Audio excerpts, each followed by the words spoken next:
hanging out with my buddies playing poker in my room when we first get here.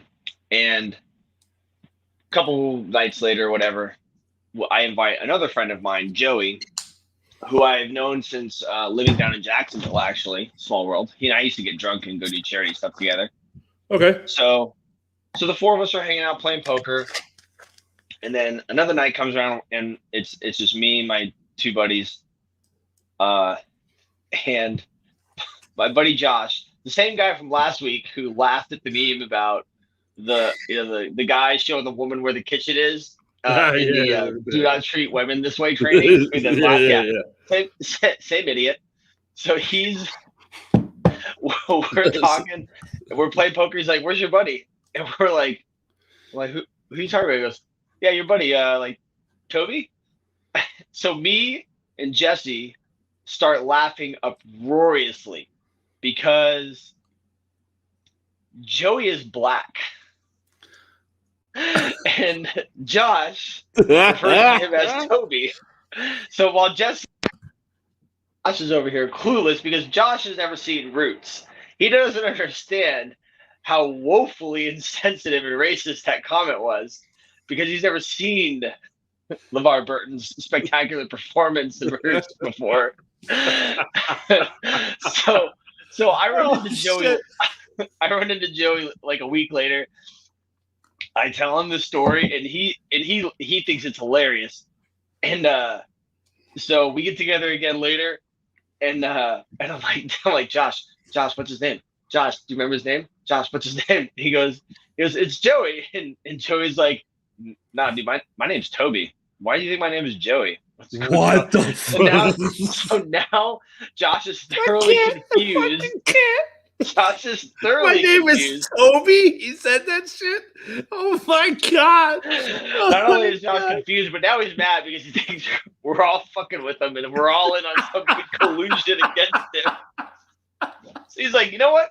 Fuck you guys. I'm going home. He said my name's Toby. I can't fucking deal with that right now. Oh shit. Dude, the dude's got a haircut like Kid and Play. Oh God. Holy shit. All right, everyone. Thank you for joining the Liberty Risk podcast. I'm Billy in America.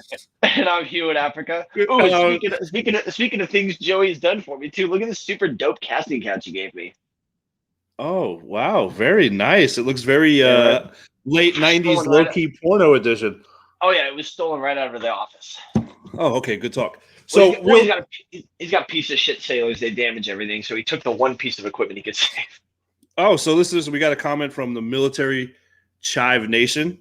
Oh, look, it's Hugh in Africa. Shh. Don't tell anyone.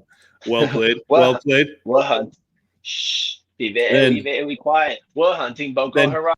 Justin said, I love you, Billy. Hi, Hugh. And then he put some kind of crazy emoji. And then he put hashtag casting couch. Well played. So I want to put this up here real quick. Down at the bottom on the ticker, you can see there's a web link to the ateasemagazine.com/subscribe. So we had Christine Walker. She is she owns Devil Doc Publishing. She's also one of the two main contributors and to this amazing magazine. She's the main editor, I should say. And then this is the fall edition. It just came out. If Christine is watching, which I think she might be, I want to say 2 weeks ago, but you can go down to that website down at the bottom. So Christine, we had her on the show a few months back, but we got also a little brag post too, because this is an amazing magazine. This is my second edition. It's $25 for the year. You get 4. It's a quarterly magazine. So this is, like I said, the fall 2021 edition. You can go back. How many pages in that thing, Billy? This thing is 55 pages long, and it's not. This is high quality. This is high quality stuff, and they got amazing. Really, honestly, I know we brag a lot about the people we have on the show, but this is really one of my favorite guests that we've had. This magazine is amazing. I have them on display at work also, so I always buy 2. But she was super cool. She put this together for us. Hugh, you know where I'm going with this.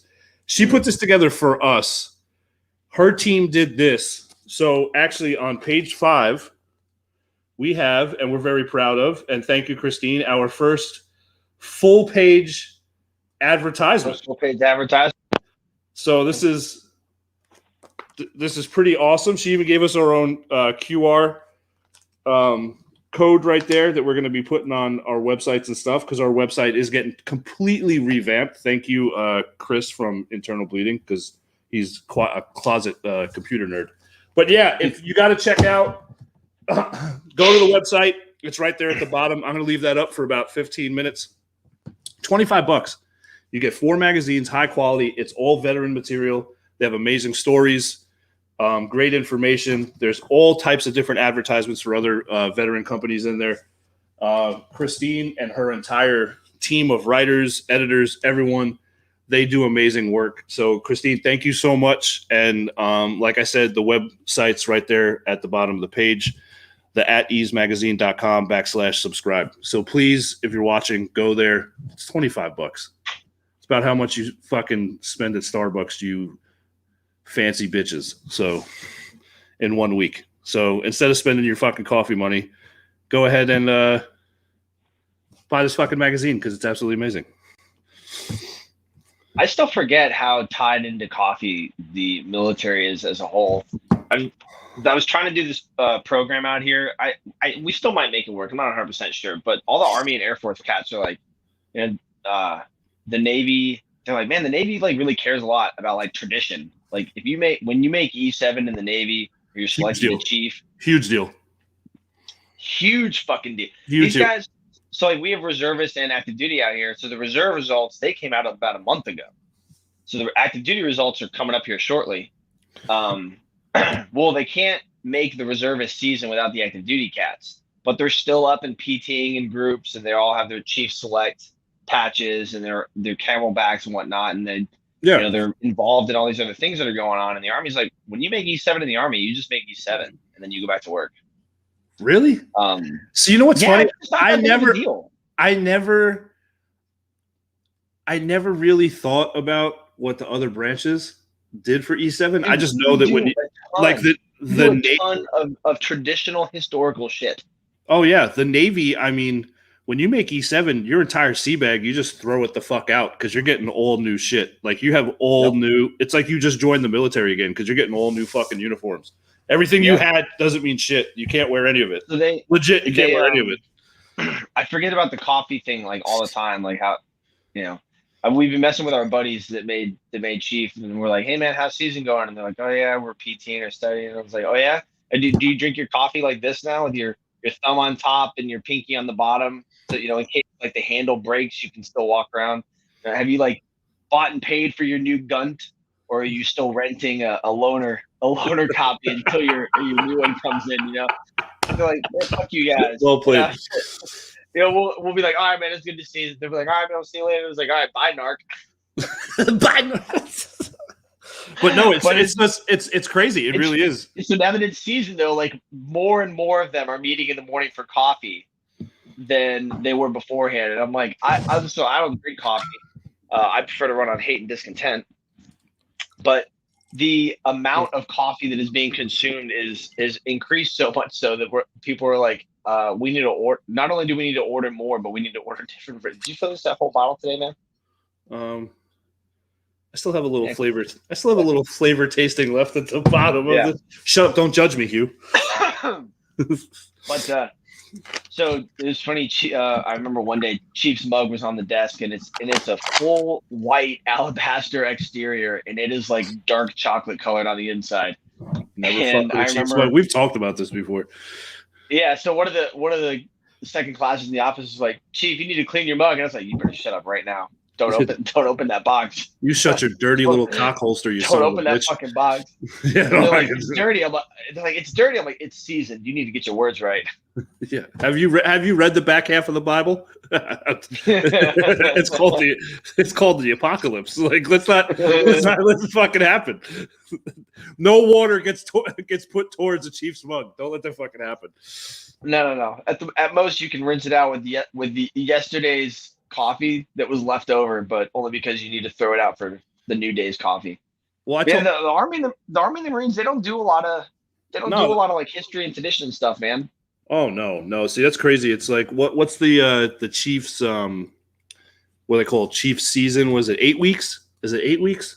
It's I can't fucking remember. Now it used to be 16. Now I think it's only 8. Yeah, whoever, some of my Chiefs that are watching, they'll fucking chime in. Probably my buddy Turnland. He usually cuts in every once in a while. He was a Chief, but anyway, it's like 8 weeks fucking long, and some of the shit they make these guys do because it's not hazing. I've heard stories, but it's like a secret society. They can't talk about what goes on.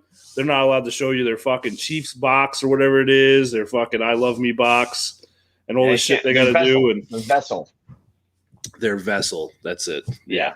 Anyway. And they have to make their own vessel. Yeah. It's fine. One of these senior, this pompous senior chief that's out here was like he's like, you'll learn it one day if you're ever privileged enough to get selected. I'm like, the internet exists, right? Like I can look it up right now. I can look it up right now. You heard about this company called Google, correct? Like we're able to search things. They're doing okay. Okay. The entire history of the world's planet information is on there. I was going to say the entire history of planet Earth is slapped into Google. Yeah, it's pretty funny. I told you that story about when I was on the Way City CG66 and I was in the scullery when I was mess cranking. Oh yeah. Yeah, and that kid took all the Chiefs because they had the pegboard. And the fucking and you have your mug up there. And he decided to just take it upon himself to pull down all the Chiefs mugs in the middle. Just try to do good work. Yeah, in the middle of a fucking deployment. We're in the middle of the Atlantic Ocean. We're trying to get over to our fucking AOR. And he's like, I'm gonna wash all their mugs. Yeah. That's that superstition, man. I'm telling you, it doesn't exist in other branches the way that it exists in the Navy. It's kind of funny. Our CMC flat out told me, he goes, you don't come in the fucking Chiefs mess, and whatever you hear, you just fucking forget that you heard. Oh, okay. Well, bye, Jenkins, because you're dying right now. Have fun. Bye, guys. Nice it was nice knowing you, bro. You washed dishes well. Like that was about it. Oh yeah, he was in there with the fucking. What the hell is it with the Brillo pad? The Brillo pads. Yeah. Fucking scrubbing the mugs. And he was like, big smile on his face. He's like, yeah, I'm cleaning all of them. Yeah, bro, you're going to die. They're going to run your blood through those Arabica beans tomorrow. Yeah. Master Chief's going to put you inside the fucking dishwasher. It's going to be hilarious. That water's hot. So they're all going through season right now. The temperature is cooling off, which just means the humidity is at 120%. How hot is it out there? How hot is it? It's actually right now it's 2:45 in the AM, and I don't have my location on because I don't want ISIS to get me. Hold on, I gotta look it up. Oh, it's 89. It's 89 degrees right now, and then it'll get up. And you correct me for saying me and you. Well, it's different. First of all, yours is obviously wrong. You're a son of a bitch. It's funny you say that though. Like my brother and I will do that to his wife, which makes her angry as hell when she's like prepping dinner or whatever. When she's like cutting up salad, she's like, "Do you guys want any tomatoes?" We're like, "Oh, some tomatoes? Yes, some tomatoes with my Latuche, please." Some tomatoes. And she's like, "You're what? Like our Latuche, the green stuff?" She's like, "Do you mean lettuce?" And we're like, "Hey, if you're dicing up some of that cucumber, if you could put that in too." You're such a piece of shit. Yeah, we don't even help either. We just sit in the kitchen with beer in our hand, talking like fucking derelicts. It's just like a bunch of fucking stumbling homeless motherfuckers. Yep. Oh, so today's Diddly Bopper. I have been talking to everybody because it's my job. But then in my free time, so I have my own gator that I'm allowed to piddle around camping. Okay. And so the fun police came out and they're like, "You're not allowed to wear headphones while you're driving the gator," which of course means that my headphones are. Oh yeah, you're not allowed to wear. That's an actual fucking rule. Yeah, I ran into the person who rocks at that person. They're like, hey, B1. I was like, "What up, fun sucker?" Like, this is why we can't have anything nice out here, because you guys just ruin everything, just suck the energy out of everything. So apparently somebody was observed wearing headphones while driving the Gator. Now, if you're wearing like full over-ear headphones, yeah, all right, I get it. But also, too, the Gators are not quiet. So if you were wearing like double hearing protection, they probably wouldn't have an issue. But when you're wearing double hearing protection and also listening to the sweet, sultry sounds of Jack Johnson, then there's a problem. Just don't ever, So ever fucking can't say wear that in the headphones. same sentence Yeah. again. You can't wear headphones while you're driving the Gator. You can't wear flip flops.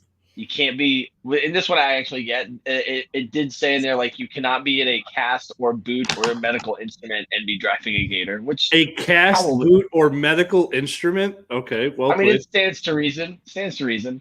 They want you to wear proper eye pro. So I couldn't drive the Gator without wearing eye pro anymore. They want you to wear your goggles because of the dust and sand. Yeah, I was like, all right, that's not happening. So of course, my headphones are fully charged all the time now. When I drive around base, I listen to whatever I want to. But I've been listening I to listen to another whatever I want to. I've been listening to another podcast called "Don't Give Up the Ship," which is awesome that you have a flag that says. And then we have a couple other podcasts on our Instagram. One of it, like Carry On Podcast, and there's Smart Ways Podcast. So I listened to them, and then so at first I thought like, okay, maybe this is just like, you know, when you like have a thought and then you hear like 15 other people say it and you're like, maybe it's not just me, but then like also maybe it's just like regionally. Yeah. So I didn't really think anything of it. And then I started talking to a couple other people I know on camp of various ranks, both officer and enlisted. And more and more and more do I think, because I thought for a long time that there was a disparagement between leadership training compared to your rank. Because in the Navy, we don't have formalized leadership training until you make E7. Yeah. Then you can go to the senior enlisted academy. When you make E4, 5, and 6, you have your petty officer indoc, which is 16 hours, which we all breeze through and just gun deck. Yep. Because everybody's got other shit to do. Yep, pretty much. But there's no dumbest training in the world, by the way. Dumbest training in the world, by the way. Yeah, it's just a recap of your GMTs. It's just there's no formalized leadership training until you make E7. And I remember somebody was like touting like why they do it and whatnot, and I didn't like them as a person, so I was just of course being facetious for the sake of doing it. But they're talking about the Senior Leadership Academy and whatnot, and I was like, why do we have the Senior Leadership Academy? And they're like, oh, this is where they teach you this, that, or the other. And I'm like, Congress selected you to be a leader. Shouldn't you know that already? And he just kind of like looked at me and like shrugged me off because he doesn't like me. But I still think it holds true. Congress selected you to be an E7 and E8 and an E9. Shouldn't you already have the leadership ability that Academy?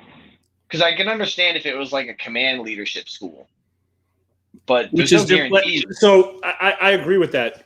Is if it was command specific.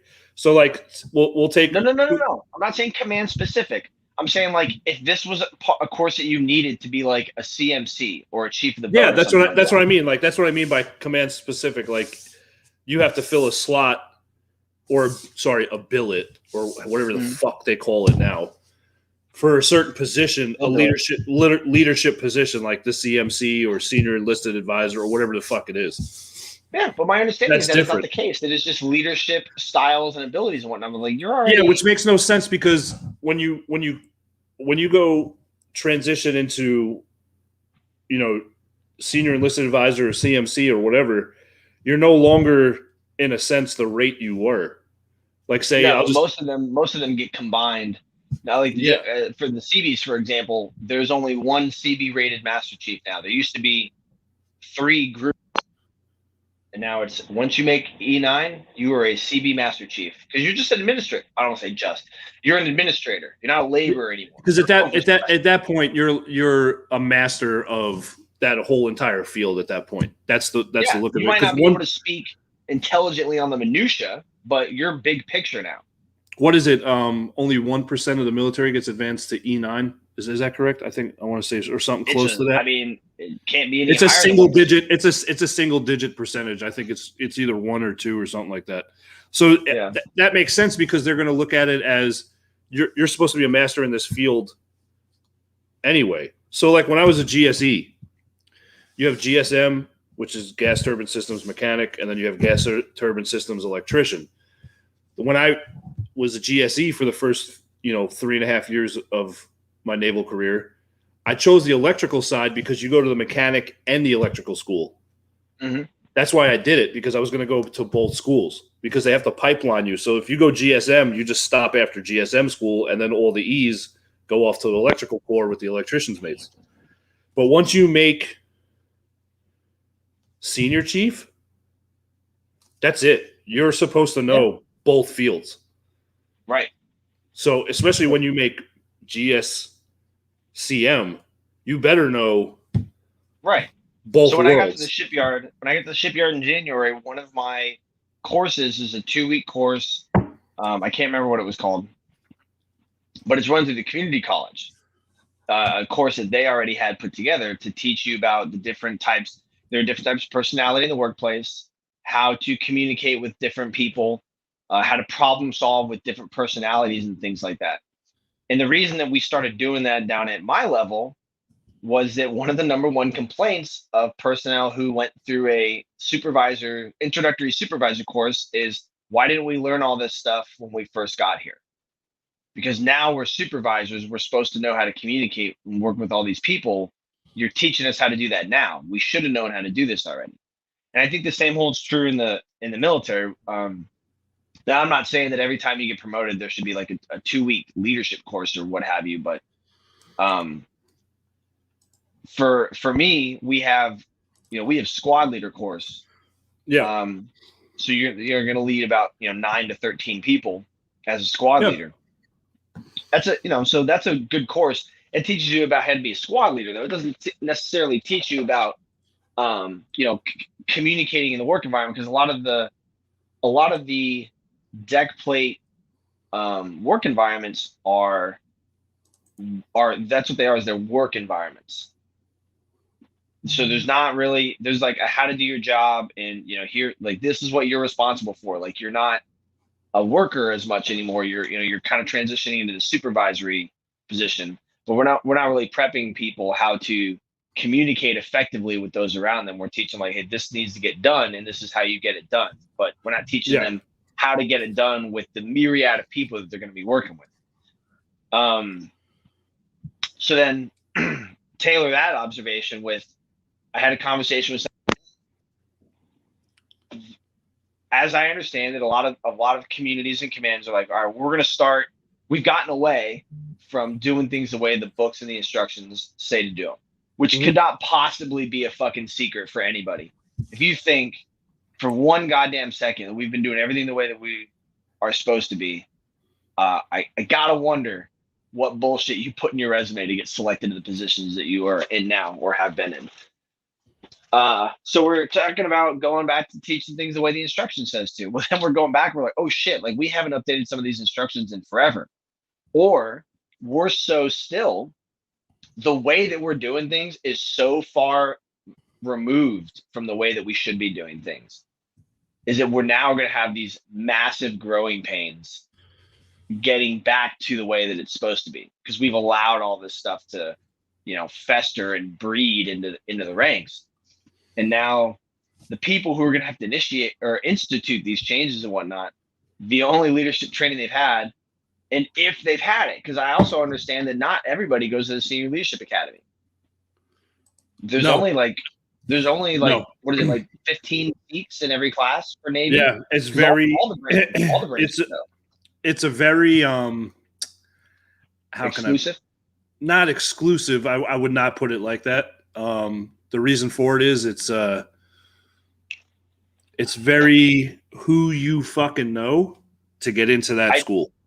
I do know, looking back at a couple of the people that I knew that went there, and I was like, why the fuck did you go there? No, I just know that the group of them that are all there all touch tips. Yeah. So they're space docking they, left and right. Yeah, they sit over there. They sit over there in the mess, and they touch their rank. I said it to somebody. There, this one chief that was on mode with me. Somebody came up and they're like, "Hey, where's Chief so and so?" I was like, "Guys, in the office, touching ranks with somebody else." And they just kind of like looked at me like, and just like like rubbing your anchors together and whatnot. Like, blah, blah, blah, blah. And so yeah, it's so we to don't me send, it's we don't send everybody I've always to the felt senior leader. Sorry, go ahead. no. What I was gonna say is it's very E7 to E9, and I'm probably gonna ruffle some fucking feathers here, but I really don't care because that's what this show's about, right? So, did I want to make E7? Fuck yeah, pay bump, right? I think it's a goal that every enlisted person in the Navy should strive for. It's like we said earlier, it's treated extremely different than the other branches of the military. It's a huge, the Navy being the second oldest branch of the military, right behind the Army, and the traditions. I know I keep going back to it, just like the raid I had, being a master at arms, that's taken from the old British Navy terminology, and the traditions are there, and it's amazing. Just like the flag that's behind me, it's one of the most iconic phrases ever spoken in the U.S. Navy. Am I wrong? But what I never liked, and I noticed this because I started off as an E1, and not everyone does, so I was at the bottom of the barrel. I noticed very quickly that it's like a fraternity in the Navy compared to other branches of the military. And that's one thing that turned me off from ever wanting to achieve that accolade in rank. The only thing really honestly, the only reason I wanted to do it was, one, there's more schools available, meaning you can only go to certain schools up to E6, and you have to be an E7 to get other schools after that, depending on your job. Or you have to get waivers. Yes, because those are extremely hard to get. Right. We're talking, and for reference, we're talking about like you and I know people that are E6s and have been at their 19-year mark that are being told, "I'm sorry, because you're not an E7, you can't go to the school." But we also know E7s who made it in like 9 to 12 years. Yeah, and what that implicitly said was, you're only not going to the school because of your rank. It has nothing to do with your experience. With your performance. Right. Right. And there's other situations. When I was in Japan, I was in Hapon. I was the operations LPO. I was an E5 at the time, holding an E7's position. They're okay to slot me into that. Sure. But then when I requested the E7 schools that are applicable to that position, I was denied. Right. But then when I sent in my evaluations for reference, saying that my command has signed off, I am the operations LPO, I'm holding an E7 billet, I'm filling an E7's billet as an E5, I was still denied for those schools, which as a civilian would have opened up, even if it was not I was going to say that, but not even if it opened up one more door, you're right. It would have benefited me. But because I didn't hold that rank, that's the only reason I was denied. And what that should do is it should trigger, I don't know, a phone call or an email to said command from somebody like, "Hey, what's going on with your manning that you have an E5 as your ops LPO? Like, are you not reporting properly? Yeah. Are we not communicating back and forth with you properly? We need to fix that." Not that you are unqualified or incapable, but if it's billeted for an E7, there should be an E7. And if it's billeted for an E7, but an E5 can run it, maybe it doesn't need to be billeted for an E7 anymore. Yeah. Now, don't get me wrong. The evals I got from that were the best write-ups I've ever had in my naval career. Absolutely, yeah. Best write-ups ever had. And hopefully they're watching. I attribute that to the leadership I had at that command, because they pushed me to excel. Even knowing that I wouldn't be able to get certain schools, they still pushed me to be the best version of myself and the best version of the sailor I could be at the time. That I appreciate. And I know you were the same way. whether we make jokes about it or not, you want people to push you to achieve personal and career greatness. Am I wrong? Yeah, no, you should definitely be right. You should be in environments that challenge you, for lack of better words, challenge you, that make you grow, that provide value to you as a person and to your career. Absolutely. And when because the conversations always come up about wanting to make chief, and we spend way too much time talking about making chief and not being qualified to be a leader. Because just because you make rank, doesn't mean you're able to lead. I tell this to people all the time: your rank doesn't make you right. Being right makes you right. But we put so much emphasis on being promoted to E7 that we forget you should be selected to make chief instead of being promoted from an E6 to an E7. Yes. So if you should be you should want to be, and hopefully you are, in environments that stimulate that kind of growth and development, that when it comes time for you to be selected, you were selected because of your qualifications, your commitment, and your execution, and not because your resume represents whatever they are looking for that year. Because what they're looking for and what is needed are not always synonymous. No, and I completely agree. And I was blessed and cursed at the same time with that specific command. I had amazing leaders. Shortly, in the short time I was at that command, because it was an unaccompanied tour, so I only did 2 years at that command, which I wish I could have done 4, because it was the people I was around. It was amazing to watch. And I hope he's watching. My buddy Adams, he was there. He worked for me. He was an MA3, and now he's a fucking ensign in the in the security field, which is to me amazing. So it was amazing in the aspect that I was set up to help the people below me also excel, and everyone made rank. Yeah, you know what I mean. But those are good environments, very amazing environments. But I've also been at commands where I've had E7s that had no fucking clue what they're doing, and have literally brought the morale down so low that no one really honestly gives a fuck to even show up to work. They're only doing it because they don't want to get kicked out. And that's the dead honest truth. And doesn't matter the Navy or whatever branch, we've all been at those commands. We've all been at those commands where you have leaders that, because of what's here, meaning on your collar, is I outrank you. Whatever the fuck I say is the gospel, do it. Well, that's not always true, motherfucker. So why don't we talk about this shit? Pump your brakes real quick. And you know what? You have Google to thank for that. For a while, you couldn't type in. For a while, I couldn't type in Navy sailor charged with without the first page being E7s being charged with just a ton of different types of crimes all over the place. Absolutely. Pardon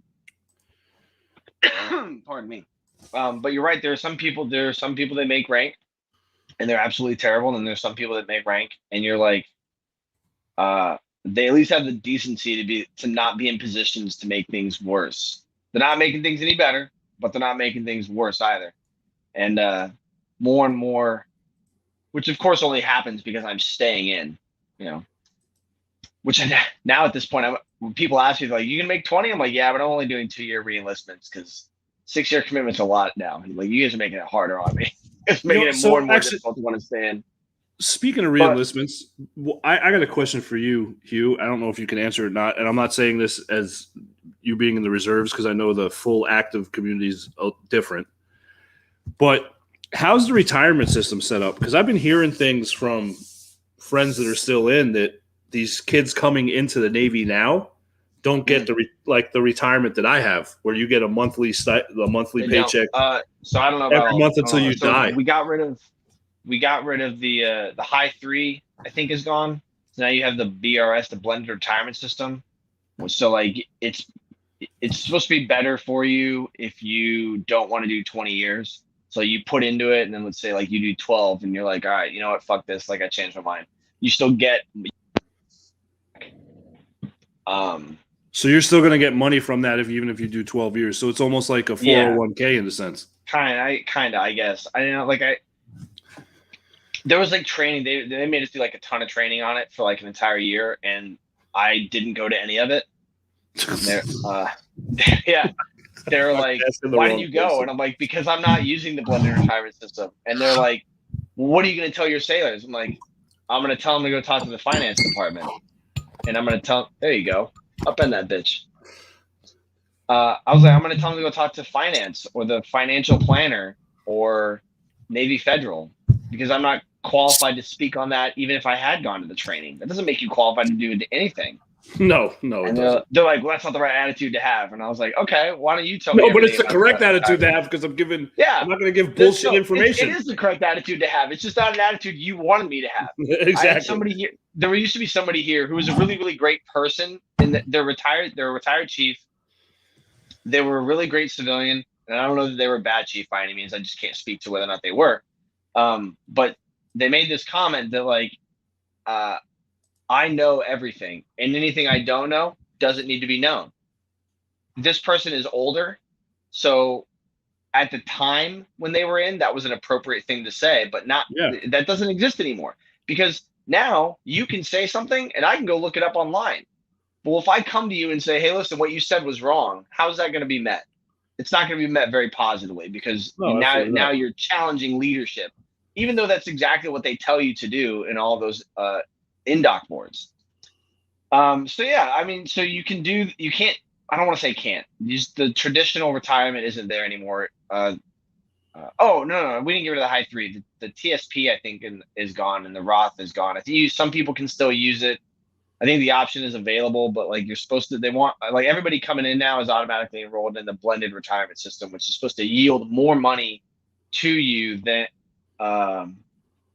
if you don't retire than if you had not chosen not to retire under like the TSP or the Roth or something. I'm not exactly sure what it was, but I do know that it wasn't going to yield you as much money as the TSP or the Roth. So I didn't go to any of the trainings, because I was like, well, I'm not switching over. I'm not switching over from the Roth to the blended retirement system, just because you guys are trying to incite more people to join by saying, if you don't want to do a career, we still give you more money when you get out. Like, that's all. Yeah, that's kind of shit. That's a kind of shitty, misleading fucking way to do that too. Yeah, I'm like I said, I'm not an expert on it. I can't really speak intelligently in general, but most definitely on this. So I have to have my buddy who's a PS1 come in and do it. But honestly, it'd be so fucking dry. We should bring him in one time. It'd be a good. I'm sure there's younger viewers that we have that are curious about. I like to talk to this guy because he's here from Millington, and so anytime we get in a conversation about something, I just look over at him and he's like, what? I'm like, don't what me. If you want to know the specs on a hammer or a fucking saw, you come find me. If anybody wants to know an admin question, though, don't pretend like we don't know who you are. That's great. I love it. So speaking of leadership, like we've been talking about here for the last, I don't know, about 20 minutes. We were talking about this in the green room. That Marine Corps, was it? Oh, he was an 05, right? Yep, he was a light colonel. Yep. So I have his name here. I have his name here somewhere. He is in the brig. He's that the Marine Corps lieutenant colonel that Scheller, Lieutenant Colonel Lieutenant Stuart Scheller. Okay, so he was the one that spoke out against the whole withdrawal from Afghanistan, which I understand where he's coming from, but also in the same aspect, I'm glad that he had the integrity and the balls to actually speak his mind. One thing I never enjoyed about my military career was the fear they put into you that if you speak your fucking mind, there's going to be massive consequences and we're going to destroy your life. Like, am I wrong? I mean, that's really the way they try to present it. We're having a similar conversation about. But this guy's in the brig. It's your freedoms, but it's basically whatever it is that you thought would be the right thing to do, unless I gave you permission, is not. Yeah, and he's in the brig and he's not charged with anything, which is bullshit. They'll give him. I mean, I think he's in there for an Article 32 right now. So I know for a fact they got him in there for insubordination, conduct there's 4 total. I want to say 3 or 4 total, but I know 2 of them are insubordination and articles. So he's got an Article 32 hearing, and it's similar to a civilian preliminary hearing. Yeah, and then it's what is it? I want to say it's unbecoming of an officer and a gentleman. Conduct unbecoming. Conduct. Thank you. Conduct unbecoming of an officer and a gentleman. Which caveat should not apply to the Marine Corps, because everything that dude said is 100% in keeping with the way that we expect our Marine Corps to operate.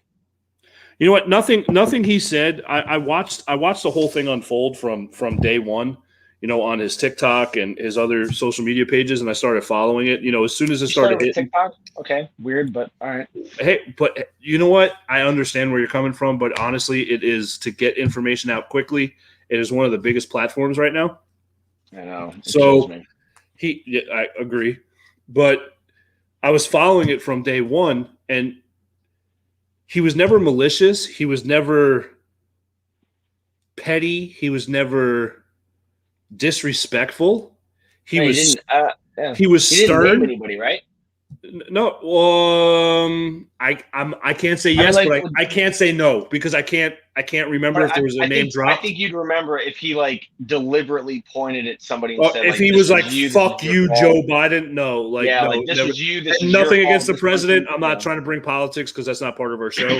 I'm just using it as an example because we're never allowed to talk about a commander in chief while we're in uniform. Because he's our boss, so that's why I'm saying Joe Biden. But he never specifically name dropped someone from that level of, you know. Yeah, he said this is an issue, not who's direct. Yes, and he was very, very, very professional about it. He was very respectful about it, but he was also stern in his beliefs and strong in his beliefs, and I really appreciated that because a lot of things he said, he was just asking, just like Chris said, he was asking for accountability. He just wants people to be held accountable for their actions, just like they are all the fucking time in the military. All the fucking time. So why is it when you so let's just take his rank, 05, okay? Let's take his rank. So why is it that he can hold everyone from his rank, because if he's senior to another 05, he can hold them accountable, correct? Mm-hmm. Okay. Yeah, positional authority. So positional authority from his rank down to E1. He can hold every single one of those people accountable. So that's 04, 03, 02, 01. Then you got 5 warrant officers. Yep. And then 9 enlisted ranks. That's a lot of fucking people. Yeah. Then you got 9 enlisted ranks, right? Okay. And depending on his unit, it could be upwards of, So 50, why is it that when he holds the 05 that, let's just say the 05 that seniority wise outranks him, and above, when he asks them for accountability, he gets put in the fucking brig, and there's articles out right now. He's not even charged with anything yet. That No, they're saying that he's in there for his and his family's safety. They made him go get a mental health screening because he said bullshit. He said mental health screening is bullshit. System. Oh no, they dismissed him. They said, no, you're good, man. You don't need to be here. So just like Chris said, Chris was a Marine. The world's okayest Marine. Yeah, it's good to see you, brother. But just like he said, all he asked for was accountability. So Chris, since you're in here watching, what as a Marine, what is your take on that? I would love to hear what your take is on that.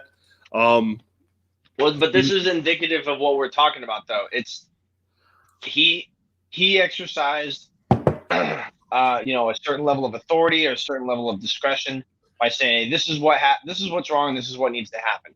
Absolutely. And people above him who felt that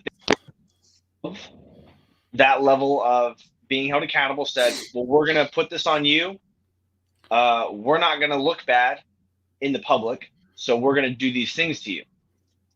So it was, unless it grows and more people get behind it, nothing's going to happen to those people.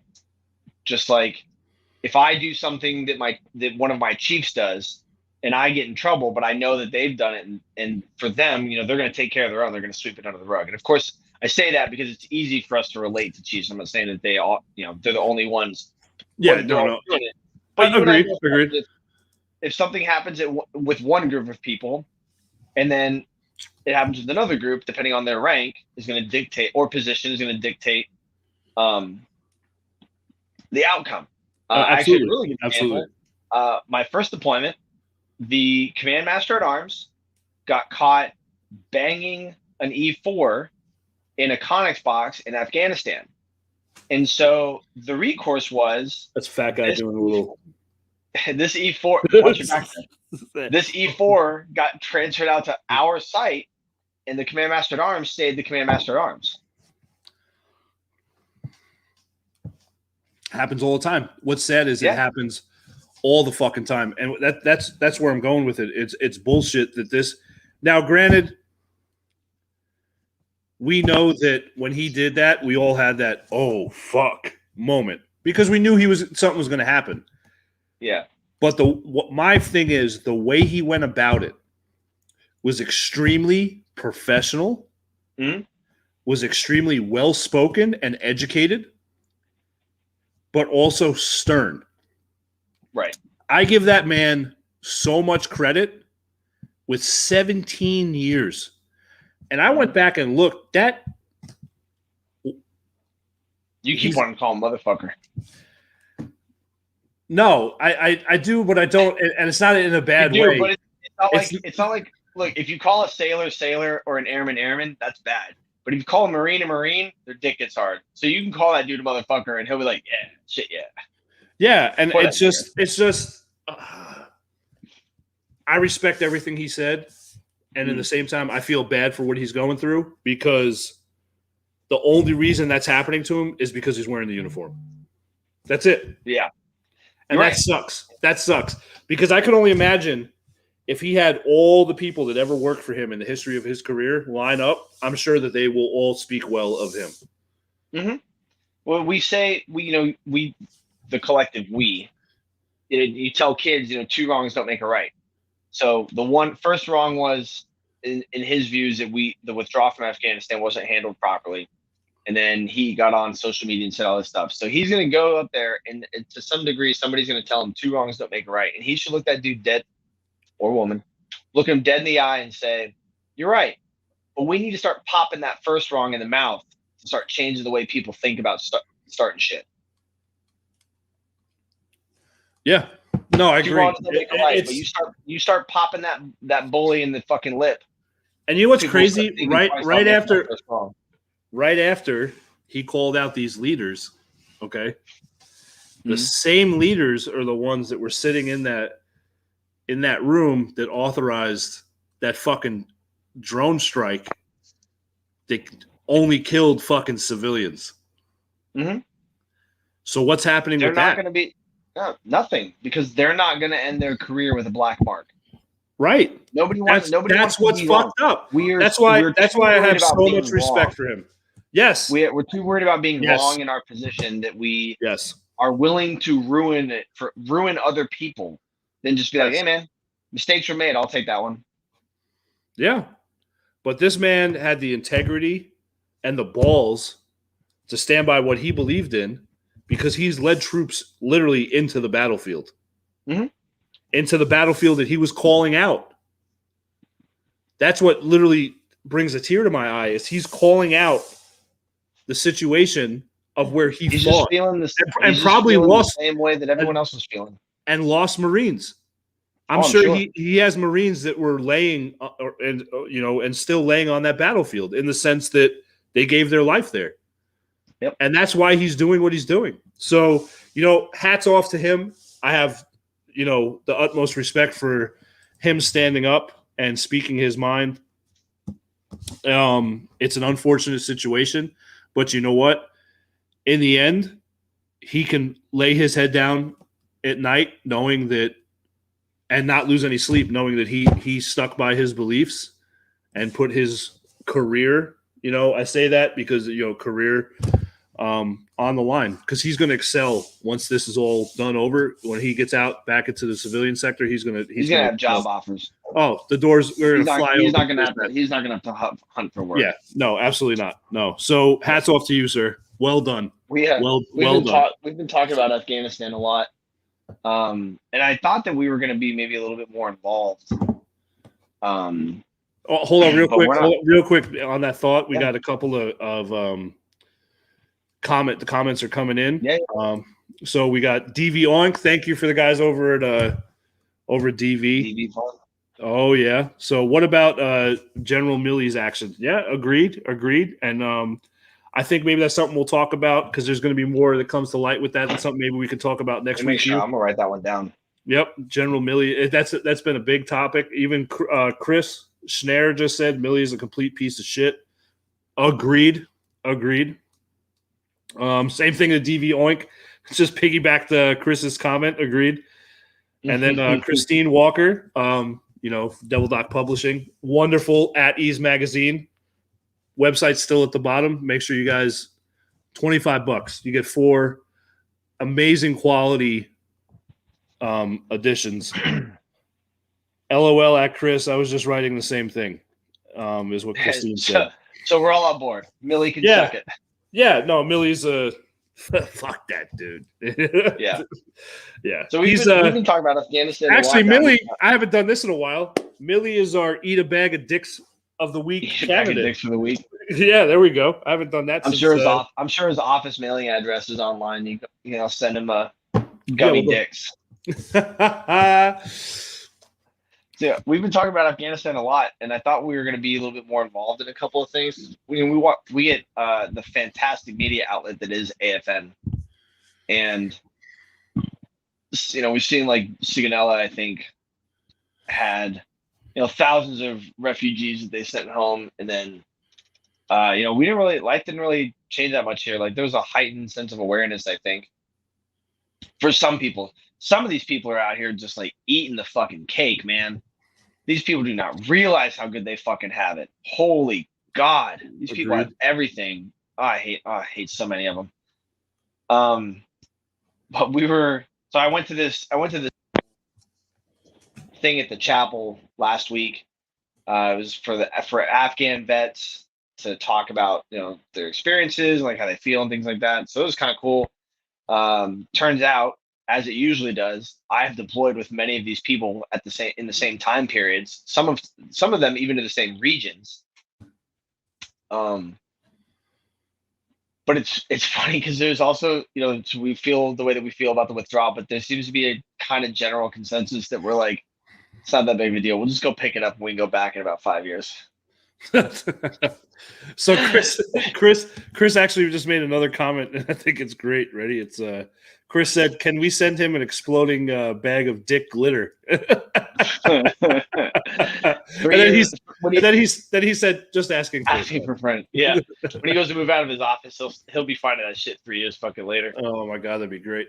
But yeah, dude, it's just you got, in the sense, you got to take everything with a grain of salt too. The military industrial complex. Yeah, judicial system is right. Is a fucked up beast. Someone who's been a bailiff at court martials, it's and been a bailiff at or we call it captain's mast. Everyone's in Article 15. It's a fucked up situation where you have one individual determining your career fate. So it's also heartbreaking when the person that's standing up there is trying to do good.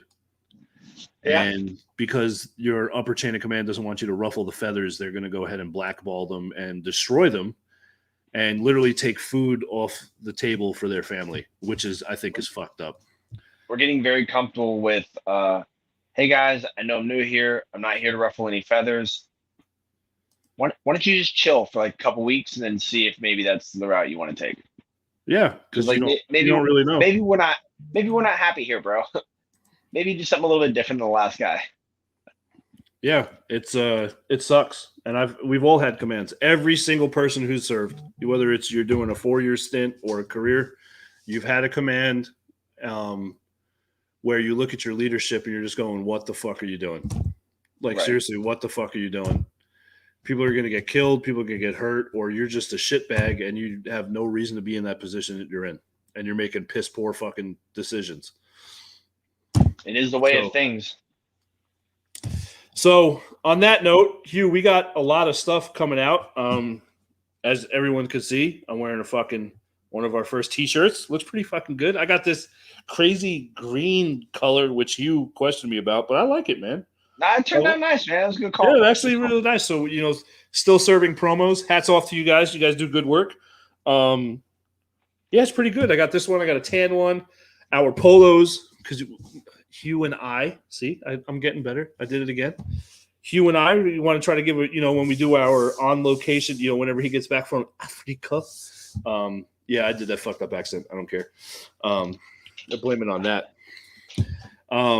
When he gets back, we're going to go back, hopefully, into doing the on location stuff because we're both still on the East Coast, so we can make shit happen. And yeah, we're going to have some stuff set up here. Like I said, Chris Pervelis from Internal Bleeding, his company that he has, he's going to be redesigning our entire website.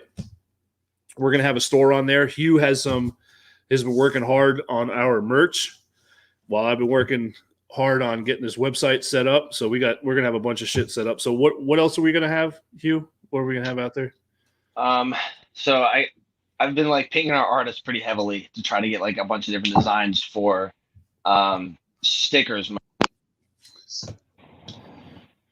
I don't know. Write us and let us know because I don't really want to do a bunch of t-shirts and polos because I feel like everybody does t-shirts, hoodies, and hats. And I'm like, nah, yeah. I'm okay. I'd rather a bunch of E4 D-gens walk around slapping my sticker on their hydro flask or their fucking the galley sign or whatnot than anything.